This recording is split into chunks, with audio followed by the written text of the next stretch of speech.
Every nation, state, in my judgment, at some point has to identify its comparative advantage in certain areas. It has to recognize that in other areas, they don't have a comparative advantage.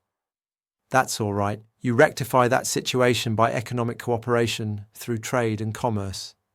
So that's what we have to sit down and think about.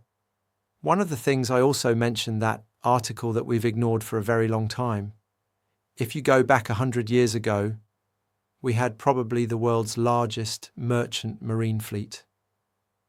One of the reasons we were able to so rapidly resupply the British overseas, both in World War I and then in World War II, was that we had this enormous merchant fleet. What happened to it? We essentially opted out.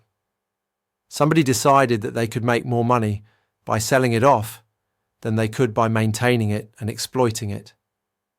Same thing is true with rail. The United States had probably the greatest railroad system in the world. This is especially true after 1870.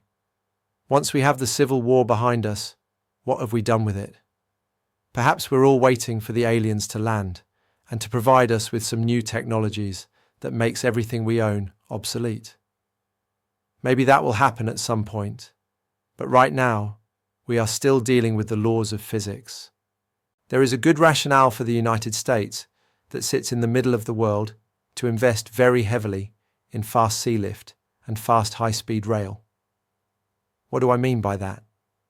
Well, if you look at Rome and the Roman Empire, the big advantage the Romans had was they sat in the middle of the Mediterranean, and with their legions and fleets and roads and bridges, they could create networks of trade that made Rome wealthy and powerful. Now, nothing ever lasts forever, but my point is we need to look at that example and begin to see ourselves a little differently.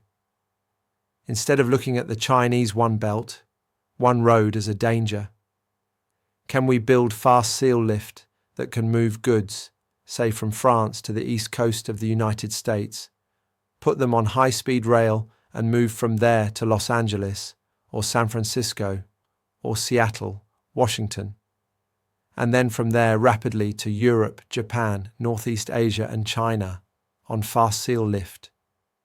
We also have this Arctic passage that's opened up. There are a lot of reasons for us to look into this. Why?